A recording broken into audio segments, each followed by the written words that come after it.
नमस्कार, मैं हूं आपके साथ प्रगति और आप देख रहे हैं टोटल टीवी। विधानसभा चुनाव में कांग्रेस की हार हुई। प्रदेश में कांग्रेस की चुनावी हार को पचाने के लिए कई बड़े नेता तैयार नहीं हैं। दरअसल हार के बाद कांग्रेस में घमासान शुरू हो गया है। कांग्रेसी नेता कार्यकर्ता विधानसभा में मिली हार को लेकर लगातार बड़े नेताओं को टारगेट करने में जुटे हुए हैं। उनका कहना है कि बड़े नेताओं की मनमानी ने पार्टी में गुटबाजी को बढ़ावा दे दिया है, जिस वजह से संगठन नहीं बना और बिना संगठन के ज्यादातर नेताओं कार्यकर्ता पार्टी की जिम्मेदारी लेने से बचते रहे और टिकट की लाइन में लगे रहे। नतीजा यह रहा कि पार्टी की हवा होने के बावजूद जीत हाथ से फिसल गई। अब हरियाणा में कांग्रेस की हार के कारणों पर चल रहा घमासान थमने का नाम नहीं ले रहा। पूर्व केंद्रीय मंत्री बीरेंद्र सिंह ने हार का ठीकरा एकता नहीं होने पर फोड़ा है। इससे पहले भी कुमारी शैलजा भी संगठन को लेकर के कई सवाल खड़े कर चुकी हैं। हालांकि पूर्व सीएम भूपेंद्र हुड्डा और पार्टी के प्रदेश अध्यक्ष उदय भान ने हार का ठीकरा ईवीएम पर फोड़ा था। हुड्डा ने तो इसकी जांच नहीं होने पर कोर्ट तक जाने की बात कह डाली थी। लेकिन अब सवाल यह है कि क्या वाकई हरियाणा में कांग्रेस की हार की वजह संगठन का नहीं होना था और भी कुछ कारण रह सकते हैं जिसकी वजह से पार्टी को परास्त होना पड़ा। आज चर्चा इसी मुद्दे पर होगी।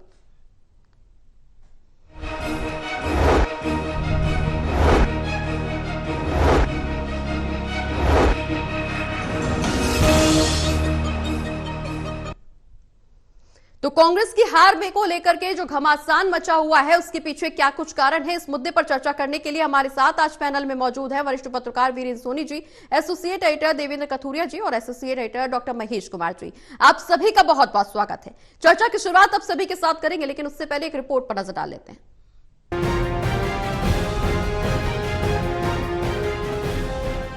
प्रदेश कांग्रेस को विधानसभा चुनाव हारे पूरे 20 दिन हो गए हैं, पर पार्टी के कई नेताओं का गुस्सा और अफसोस मानो अब भी कम नहीं हुआ है। अब पार्टी के दो बड़े नेताओं के बयान जाहिर कर रहे हैं कि गुटबाजी के कारण ही 10 साल से पार्टी का संगठन नहीं बन सका। संगठन नहीं था, इसीलिए पार्टी जबरदस्त हवा होने के बावजूद विधानसभा चुनाव हार गई। पार्टी के वरिष्ठ नेता और इनेलो सरकार में गृह और वित्त मंत्री रह चुके प्रोफेसर संपत सिंह के इस दर्द को समझा जा सकता है। गुस्सा उनका है, जायज है कि 10 साल से हम बीजेपी पिसते रहे। किसान पिसता रहा, युवा पिसता रहा, महिलाएं पिसती रही, अति पिछड़ा रहा, कर्मचारी पिछड़ते रहे, सरपंचों तक को अंदर कर दिया था, छोटे छोटे कर्मचारियों को लाठियां प्रचार किए गई थी। तो इस तरह से पिसते गए थे और ये मुद्दे थे। आज वो मुद्दे यूं की यूं खड़े हैं, लेकिन कोई हल नहीं है क्योंकि बीजेपी पार्टी फिर सरकार आ गई। मैं तो ये कहता हूँ कि इन्होंने जो समझदारी दिखाई है, हमें भी कुछ सोचना चाहिए था। बीजेपी के वरिष्ठ नेता और कैबिनेट मंत्री अनिल विज की तरह बेखौफ होकर अपनी बात कहने वाले चौधरी बीरेंद्र सिंह अपने बेटे की मामूली वोटों से हार के कारण दुखी ही नहीं, उन्हें इस बात का भी मलाल है कि पार्टी की हवा और फेवरेट होने के बावजूद जीत हाथ से फिसल गई। वो हार की वजह संगठन ना होने के कारण पनपी गुटबाजी को मान रहे हैं। संगठन का पदाधिकारी हो, कोई सक्रिय कार्यकर्ता हो, वो पार्टी से अलग हटके पार्टी के विरोध में 10 बार सोचेगा जाऊं ना जाऊं। लेकिन जब संगठन नहीं, आप सिर्फ यही सोचते हो कि मैं तो कार्यकर्ता हूं। कार्यकर्ता किस बात के कि टिकट चाहिए कांग्रेस की, टिकट मिल जाए तो आप कार्यकर्ता हो और ना मिले तो फिर आपका कांग्रेस के कार्यशैली से या कांग्रेस के जो भी अनुशासन है उससे कोई ताल्लुक नहीं। यही क्यों पार्टी की हार का गम कुमारी शैलजा की आवाज और अंदाज में भी झलक रहा है। पानीपत में टोटल न्यूज से खास बातचीत में कुमारी शैलजा ने एक सवाल के जवाब में स्वीकार किया कि हाँ ऐसा है। दूसरों को सबक मिला तो कुमारी शैलजा को भी कोई सबक मिला, कहाँ चूक हुई है? सबको मिला है और हम सभी इस पर मंथन कर रहे हैं कि कहाँ क्या चूक रही और आगे के लिए वो चूक ना हो। यानी इस हार को ना पचा पा रहे प्रदेश के वरिष्ठ कांग्रेस नेता मानते हैं कि जीत हाथ से ऐसे फिसल गई मानो इसका किसी को एहसास ही नहीं था। अब कारण सबक, नसीहत और बीती ताही बिसार दे आगे की सुधले वाली स्थिति है। बकौल प्रोफेसर संपत सिंह, प्रदेश में कांग्रेस की जैसी हवा इस बार थी पहले कभी नहीं थी। अफसोस यानी हार पर मंथन और गुस्सा दोनों साथ साथ चल रहे हैं। Haryana bureau, total news. तो चर्चा की शुरुआत देवेंद्र जी आपसे करेंगे। कांग्रेस में हार के बाद से लगातार घमासान जारी है, नेताओं ने मोर्चा खोलना शुरू कर दिया है। क्या अब पार्टी में कुछ बदलाव देखने को मिल पाएगा? देखिए प्रगति, आज 20 दिन हो गए हैं। 8 अक्टूबर को चुनावी नतीजे आए थे, आज 28 तारीख है। पूरे 20 दिन हो गए, लेकिन ये घमासान, ये शोर, कांग्रेस क्यों हारी, हवा बनी हुई थी, गुटबाजी, संगठन की उन्हें तमाम तरह की बहसें चल रही है। और जैसा इस रिपोर्ट में हमने दिखाया है कि चौधरी बीरेंद्र सिंह हो या संपत सिंह हो, जो इनेलो सरकार में गृह मंत्री भी रहे, वित्त मंत्री, सीनियर लीडर है, वो बाद में कांग्रेस में आए थे, लेकिन उनका भी कहना है कि ये सब हुआ कैसे। इसके लिए कोई ना कोई तो जिम्मेदार है, जिम्मेदारी तय होनी चाहिए। कुमारी शैलजा से ये सवाल किया था मैंने कि अगर ये पार्टी इस तरीके से हारी है, आप प्रत्याशित हार का सामना पार्टी को करना पड़ा है, अगर गलतियां हुई है तो कुमारी शैलजा को भी सबक मिला होगा। उसने कहा जी हाँ, सबक तो मैंने भी सीखा है, लेकिन अब मिलकर कुछ करेंगे, जल्दी संगठन बनाने की गुजारिश पार्टी से करेंगे और पार्टी से जो गलतियां हुई है नेताओं से, उनको दूर किया जाएगा। तो कुल मिलाकर आज 20 दिन बाद भी ये शोर थमा नहीं है। दरअसल 10 साल से कांग्रेस वनवास झेल रही थी। कांग्रेस बड़ी पार्टी है, जिस तरीके के मुद्दे हरियाणा में रहे हैं, चुनावी मुद्दे थे, प्रॉपर्टी आईडी वाली बात थी, परिवार पहचान पत्र, अग्निवीर, बेरोजगारी, युवाओं में निराशा, किसानों वाला आंदोलन, महिलाओं की सुरक्षा, मुद्दे बहुत सारे थे। कांग्रेस ने मुद्दों को उठाया भी। कांग्रेस उम्मीद कर रही थी, दरअसल गलती मेरे को लगता है प्रगति यहाँ हुई है। मई में जो लोकसभा चुनाव हुए थे, 5 सीटें मिलने के बाद कांग्रेस ये मानकर बैठी है कि एंटी इनकम्बेंसी काम कर रही है और हमारी सरकार आ रही है। 5 लोकसभा सीटें जीतने के बाद कांग्रेस ने सीधा रैलियों की, जलसों की तैयारी शुरू कर दी और हाईकमान भी मानकर चल रहा था कि कांग्रेस की हवा है, कांग्रेस सरकार बना रही है। जबकि बीजेपी उस हार से सबक सीखी थी। 5 सीटें गंवाने के बाद बीजेपी ने अपनी बैठकों में समीक्षा की, क्यों हारे 5 सीटें हमने, और मोदी जी वाले चुनाव में 5 सीटें हरियाणा में बीजेपी हारी है। उन्होंने अंदर ही अंदर कमियों को दूर किया, अपने संगठन को और मजबूत किया, जिम्मेदारियां बांटी, नई योजनाएं बनी, इंप्लीमेंटेशन, मॉनिटरिंग जबरदस्त। लेकिन कांग्रेस ये मानकर चल रही थी कि अब बीजेपी के खिलाफ हवा है, कांग्रेस की हवा चले, कांग्रेस सरकार बनेगी। लेकिन इसी गफलत में 5 सीटें जीतने के बाद कांग्रेस ने बिना मतलब ज्यादा अंदरूनी तैयारियां किए, संगठन बनाए बिना, एकता दिखाए बिना आपस में गुटबाजी जारी रही। और गुटबाजी मैं तो अक्सर कहा करता था, चाहे लोकसभा की बात ही चाहे विधानसभा की, कांग्रेस के नेता अपनी टिकट की लड़ाई लड़ रहे थे। बहुत सारे नेता पार्टी के लिए काम नहीं कर रहे थे, वो अपनी लड़ाई लड़ रहे थे, क्योंकि संगठन था नहीं। जिम्मेदारी किसकी थी? कोई।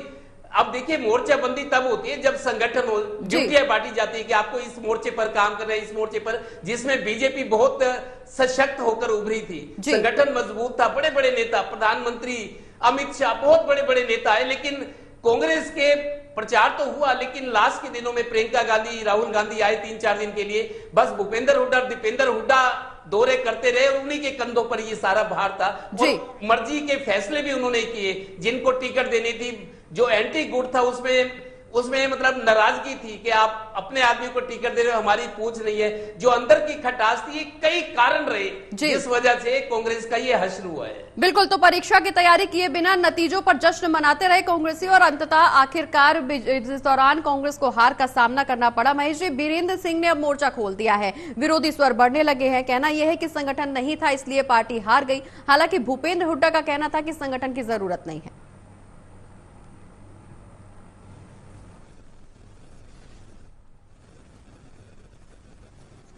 देखिए, मुझे लगता है कि चौधरी बीरेंद्र सिंह ने अधूरा सच जाहिर किया है। अधूरा सच में क्यों कह रहा हूं? अधूरा सच में इसलिए कह रहा हूं कि यहां पर बिना संगठन के कांग्रेस पार्टी नहीं आ रही। कांग्रेस पार्टी को कांग्रेस पार्टी ने ही हराने का काम किया है। भूपेंद्र सिंह हुड्डा कांग्रेस को, शैलजा कांग्रेस ने हराने का काम किया है। साफ तौर से जो असलियत थी वो यहाँ पर उजागर नहीं कर रहे हैं चौधरी बीरेंद्र सिंह। यहाँ पर कांग्रेस पार्टी को ही कांग्रेस पार्टी ने हराने का काम किया है। बेहद मौजूदा और बेहद कह सकते हैं कि शक्तिशाली कांग्रेस पार्टी में कुछ नेता ऐसे थे जो नहीं चाहते थे कि चौधरी बीरेंद्र सिंह एक बार फिर से एक्टिव पॉलिटिक्स में अपनी ताकत को जाहिर कर पाए और बृजेंद्र सिंह यानी उनकी अगली पीढ़ी एक बार फिर से स्थापित हो जाए। भले ही भारतीय जनता पार्टी से कांग्रेस पार्टी में वो आ गई हो, लेकिन कुछ नेता ऐसे थे जो नहीं चाहते थे कि बीरेंद्र सिंह एक बार फिर से कांग्रेस पार्टी में शामिल हो, क्योंकि दशकों के संघर्ष के बाद ये परिवार कांग्रेस पार्टी में राजनीति से इतर यानी भारतीय जनता पार्टी में शामिल हुआ था, कांग्रेस पार्टी में वैक्यूम की स्थिति पैदा हुई थी, वहां पर वो जो स्पेस है वो खाली हुआ था। लेकिन ना चाहते हुए भी यहाँ पर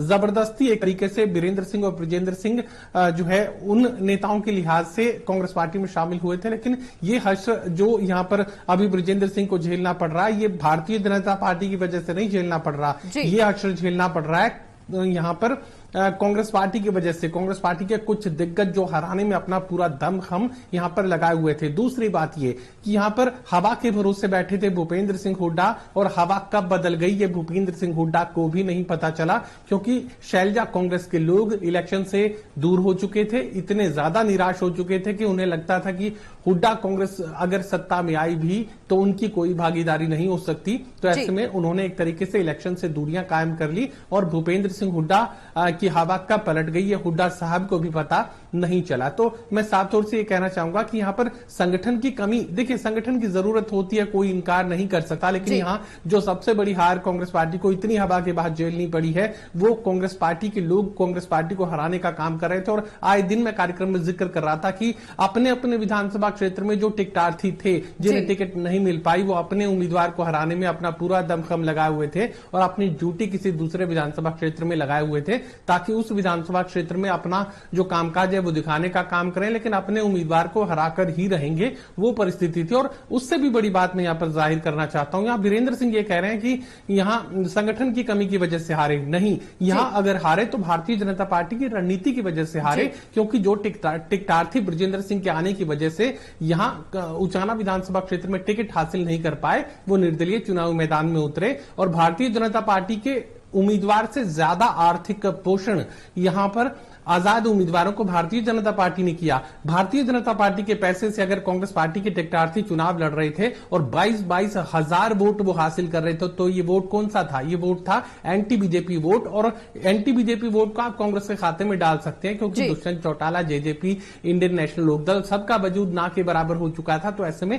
जो भी वोट एंटी बीजेपी था वो सीधा कांग्रेसी माना जा सकता है। और 22 हजार वोट अगर आजाद उम्मीदवार लेकर जा रहे हैं और 32 वोट से कांग्रेस पार्टी का उम्मीदवार हार रहा है, तो आसानी से समझा जा सकता है कि आर्थिक पोषण अपने उम्मीदवार से ज्यादा यहां पर रणनीति पर जो है खर्च किया जा रहा था, और भारतीय जनता पार्टी ने यही किया। आजाद उम्मीदवार, चाहे मैं सफीदो विधानसभा क्षेत्र की बात करूं जहां पर रामकुमार गौतम चुनाव जीतकर सामने आ गए हैं, चाहे मैं यहां पर उचाना विधानसभा क्षेत्र की बात करूं जहां पर भारतीय जनता पार्टी के उम्मीदवार 32 वोटों से जीत हासिल कर पाए हैं, ये सब कुछ हुआ है यहां भारतीय जनता पार्टी की रणनीति की वजह से। जो रणनीति एक एक विधानसभा क्षेत्र के लिए भारतीय जनता पार्टी के लोग पल पल उसका एनालिसिस कर रहे थे। और अगर दूसरी तरफ कांग्रेस पार्टी का जिक्र किया जाए तो पूरे हरियाणा के लिए कोई रणनीति भूपेंद्र सिंह हुड्डा के पास नहीं थी। शैलजा की नाराजगी ही पूरी कांग्रेस पर भारी पड़ गई। निश्चित रूप से इस बात को दरकिनार नहीं किया जा सकता कि बीजेपी की रणनीति जो थी उसकी वजह से बीजेपी के पक्ष में माहौल गया। सोनी जी, हरियाणा में पहले क्या अगर जिक्र करें तो लोकसभा चुनाव के बाद से लगातार माहौल हरियाणा में कांग्रेस के पक्ष में था, लेकिन पार्टी फिर भी हार गई। उसके बाद समीक्षा की गई। राहुल गांधी का कहना है कि नेताओं का इंटरेस्ट पार्टी से ऊपर हो गया। क्या वजह रही कि नेताओं का इंटरेस्ट पार्टी से ऊपर हुआ? नेता अपने इंटरेस्ट को लेकर के चुनावी मैदान में आना चाहते थे। देखिए, नेताओं का व्यक्तिगत स्वार्थ तो था ही था जी। और ये देखिए केंद्रीय हाईकमान भी उतना दोषी है। अब केंद्रीय हाईकमान ने जो केंद्रीय चुनाव समिति थी जिसने टिकटें बांटी, अब मान लीजिए बल्लभगढ़ में शारदा राठौर के स्थान पर पराग शर्मा को टिकट दे दी गई, वरदान यादव को टिकट दी गई बादशाहपुर से, और अंबाला कैंट में चित्रा सरवारा को टिकट नहीं दी गई। तो मतलब ऐसे कई मामले हैं, ऐसे कई उदाहरण हैं। देखिए, जब हार होती है तो हार के कई कारण बन जाते हैं, और जब जीत होती है श्रेय लेने वाले कई आ जाते हैं। अब कांग्रेस की हार थी, हार के सभी कारण नजर आएंगे। अब केंद्रीय हाईकमान को भी नजर आएगा, जो प्रदेश नेतृत्व है उसको भी नजर आएगा, और संगठन की कमी भी आएगी। जब लोकसभा का चुनाव की 5 सीटें जीत गए थे तो तब संगठन कहां था? बिल्कुल, तब कोई संगठन नहीं था। अब क्योंकि हार गए हैं तो हारने के बाद अब कई कारण जुड़ जाते हैं, तो इसमें सभी के लिए दोषी है। अब देखिए, अब बात करेंगे कि आपने स्टार प्रचारक बनाए। स्टार प्रचारकों की 40 की सूची में जो है उनको सुभाष बत्रा का नाम था। अब सुभाष बत्रा रोहतक के स्थानीय स्तर के नेता है, उनका पंजाबी समाज में कोई विशेष प्रभाव अब रहा नहीं। मतलब पुराने नेता हैं, अब उनका कोई इतना जनाधार है नहीं, क्योंकि पूरे हरियाणा में उनको कोई जानता नहीं है, वो रोहतक तक सीमित थे।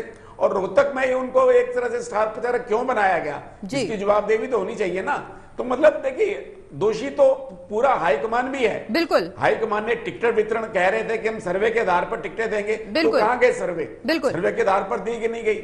और इस तरह प्रदेश चुनाव समिति की भी भूमिका आ जाती है। बिल्कुल। और अब जब प्रदेश नेतृत्व था तो उसका क्या कारण रहा कि वो मतदाताओं से संपर्क नहीं बना पाए, कार्यक्रमों के संयोजन में नहीं रहा, और ये जनता की नब्ज नहीं पहचान पाए। और अत्यधिक आत्मविश्वास में तो सभी थे। बिल्कुल। और जो एक धारणा बन के चल रही थी कि कांग्रेस सरकार आ रही है, लेकिन कांग्रेस ने धरातल पर तो देखा ही नहीं है जी। तो मतलब जो भारतीय जनता पार्टी की जिस तरह रणनीति थी, भारतीय जनता पार्टी के प्रदेश प्रभारियों, चुनाव प्रभारियों सभी जी जान से लगे हुए थे, पूरे फील्ड के अंदर थे, जबकि कांग्रेस के नेता तो थे ही नहीं, फील्ड में कहीं भी नहीं थे। तो इसलिए कांग्रेस के अपने कमजोरियां ही हैं। अब देखिए संगठन होता तो और लाभ होता। भारतीय जनता पार्टी ने जो सरकार के लाभार्थी थे, योजनाओं से लाभ ले रहे थे, उनसे संपर्क किया, उन तक अपनी पहुंच बनाई, और धार्मिक स्थानों के जितनी संस्थाएं हैं उनके प्रमुखों से बातचीत की। तो देखिए भारतीय जनता पार्टी की हर विधानसभा के लिए अलग अलग योजना थी, रचना थी, लेकिन कांग्रेस का तो ऐसा कुछ था ही नहीं। कांग्रेस सिर्फ हवा में चुनाव लड़ रही थी। तो इसलिए कांग्रेस में अब कई कमियां नजर आएंगी। तो इसके लिए कांग्रेस के प्रदेश स्तर के भी नेता दोषी हैं और हाईकमान भी दोषी है। बिल्कुल देवेंद्र जी, हालांकि अति आत्मविश्वास की वजह से कांग्रेस को हार का सामना करना पड़ा या भारतीय जनता पार्टी की रणनीति की वजह से कांग्रेस को हार का सामना करना पड़ा, ये अब समीक्षा का विषय बनता जा रहा है। लेकिन हार के बाद पार्टी में घमासान अभी भी जारी है। हार के गम से पार्टी नेता उभर नहीं पा रहे हैं, आगे नहीं बढ़ पा रहे हैं। समीक्षा हार को लेकर के जरूरी है, लेकिन दोषारोपण से कब तक काम चलेगा और कैसे काम चलेगा?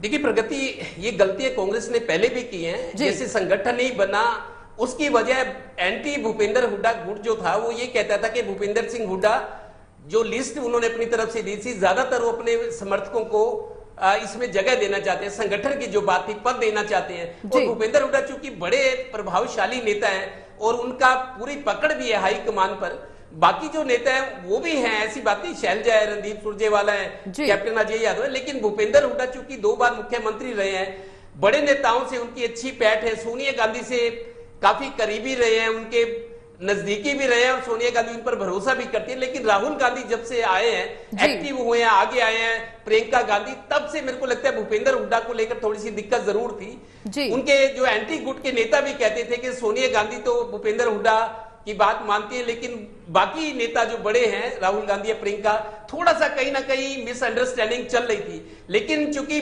पार्टी को सत्ता में लाना था, माहौल बना हुआ था, तो राहुल गांधी, प्रियंका गांधी थोड़ा इसलिए वेट कर रहे थे कि एक अच्छा मौका है, पार्टी सत्ता में आ जाए।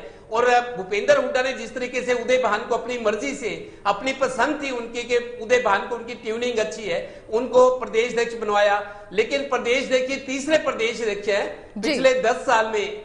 आप देखिए, जब पुरानी फूलचंद मुलाना होते थे 2014 में जो चुनाव हुए थे, तब फूलचंद मुलाना से बागडोर लेकर अशोक तंवर को सौंपी गई। 5 साल उन्होंने पूरे किए, थोड़ा टाइम ज्यादा भी, फिर शैलजा आई, फिर उसके बाद उदय भान आए। मतलब उदय भान को अपनी पसंद से बनवाया। शायद आश्वासन पार्टी को दिया गया था कि कांग्रेस का माहौल बना हुआ है, हम सरकार बनाएंगे, और भूपेंद्र हुड्डा के बिना सरकार बन भी नहीं सकती थी। तो भूपेंद्र हुड्डा को आगे करके, और भूपेंद्र हुड्डा ने प्रदेश अध्यक्ष उदय भान को आगे किया, उनके बेटा दीपेंद्र हुड्डा, वो भी युवाओं में काफी लोकप्रिय है। तो इन सब ने कोशिश की, लेकिन मैं मल्टीपल रीजन मानता हूं, कोई एक कारण नहीं है जिससे कांग्रेस जीती हुई बाजी हार गई। जैसे टिकटों का बंटवारा कुछ ठीक नहीं हुआ, जिसको भूपेंद्र हुड्डा ने चाहा, 28 एमएलए थे, 28 जो सिटिंग एमएलए सबको टिकट दे दी। जबकि आप देखिए बीजेपी ने मंत्रियों की टिकट काट दी, सिटिंग विधायकों की टिकट काट दी। जो जिताऊ चेहरे थे, जो जीत सकते थे, जिनकी रिपोर्ट अच्छी थी, जिनकी संभावना थी, बीजेपी ने उन पर दाव लगाया। लेकिन 28 सिटिंग एमएलए थे। हारने के बाद ये भी उठा कि आप 28 को कैसे मान सकते हो कि वो दोबारा चुनाव जीतेंगे। 12-14 इनमें कई की उम्र 70 साल से ऊपर थी। जगबीर मलिक थे जैसे गोहाना से, और जो नेता थे, मतलब सभी सिटिंग एमएलए को एक तो टिकट देना शायद भूपेंद्र सिंह हुड्डा की उनको लगा होगा कि तब तो जो हवा बनी हुई थी, उनको लगा कि जिसको टिकट वो जीत जाएंगे। लेकिन अंदरूनी माहौल कुछ और था, गुटबाजी थी। एंटी हुड्डा गुट जो था वो भी एक्टिव था। कुमारी शैलजा रूठ के बैठ गई, दलितों के खिलाफ टिप्पणी आई। बीच में जब 5 सीटें लोकसभा की गई, बीजेपी ने अपनी गलतियों को, खामियों को दूर किया। उन्होंने अंदर खाते अपनी रणनीति बनाई, उस पर काम किया।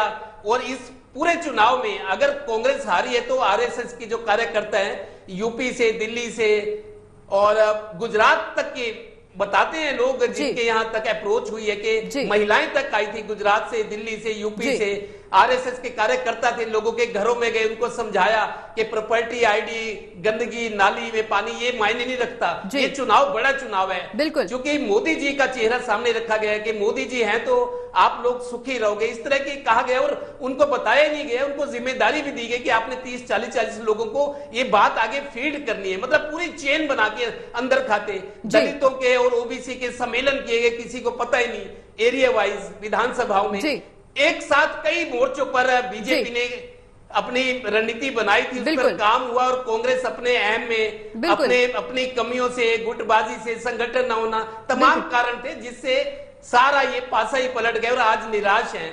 बिल्कुल, अंदरूनी माहौल को भांप नहीं पाई है कांग्रेस, शायद यही वजह है कि इतनी बड़ी हार का सामना करना पड़ा है। डॉक्टर जी, महेश जी, कांग्रेस की फैक्ट फाइंडिंग कमेटी में भी गुटबाजी और भीतरघात को देखा गया, उम्मीदवारों ने खुद हार की वजह गुटबाजी बताई, तो क्या ये समीक्षाओं की जरूरत लोकसभा चुनाव के बाद नहीं थी? जो समीक्षाएं अब की जा रही हैं, जो नतीजे निकल करके अब सामने आ रहे हैं, जो अंतरकलह की बातें अब की जा रही हैं, लोकसभा चुनाव के बाद इस समीक्षा की जरूरत होनी चाहिए थी। लोकसभा चुनाव के नतीजों से कांग्रेस को जमीन दिखना ही बंद हो गई, शायद इसी आत्मविश्वास की वजह से, इसी अति उत्साह की वजह से कांग्रेस को हार का सामना करना पड़ा है।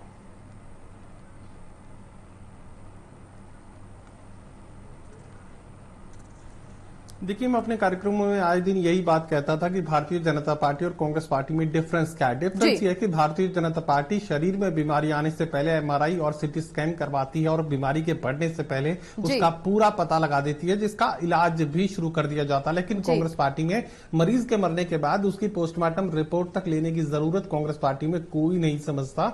हाल फिलहाल मौजूदा परिस्थितियों में साफ तौर से बात कही जा सकती है, जो जिक्र आप कर रहे हैं कि ये जो सवालों के जवाब आप ढूंढ रहे हैं लोकसभा के बाद ढूंढ लेते, लोकसभा के बाद आती उत्साह की स्थिति यहां पर कांग्रेस पार्टी में देखने को मिल रही थी। उन्हें लगता था कि 60 के पार और 70 के पार हो सकता है कि 85 तक जो है सीटें पहुंच जाए। उन्हें जो आंकड़े हैं आए दिन सुबह उठने के साथ ही बढ़ते हुए नजर आ रहे थे और अति उत्साह की स्थिति में ही कांग्रेस पार्टी यहां पर अपना सबसे बड़ा नुकसान कर बैठी है। और मुझे लगता है कि अतीत से कांग्रेस पार्टी सबक क्या लेगी, अभी सीएलपी लीडर ही कांग्रेस पार्टी के लोग तय नहीं कर पा रहे हैं। जब आप नेता प्रतिपक्ष हरियाणा विधानसभा में, और कोई बहुत ज्यादा नाम भी नहीं है, बहुत लंबी लिस्ट भी नहीं है, उसमें से अगर आप नेता प्रतिपक्ष कांग्रेस पार्टी अपने लिए नहीं तलाश पा रही है, तो आप नए प्रदेशाध्यक्ष की जिम्मेदारी कैसे संभालेंगे और कैसे आप पूरा संगठन बना लेंगे? सीएलपी लीडर अगर कांग्रेस पार्टी से तय नहीं हुआ तो फिर नया प्रदेशाध्यक्ष तय कैसे होगा? तो फिर अलग अलग जिलाध्यक्ष जो बनाए जाने हैं कैसे आप बना पाएंगे? मुझे साफ तौर से लगता है कि किसी भी गलती से कांग्रेस पार्टी ने कोई सबक नहीं लिया है और अभी गलती को गलती मानने के लिए कांग्रेस पार्टी के लोग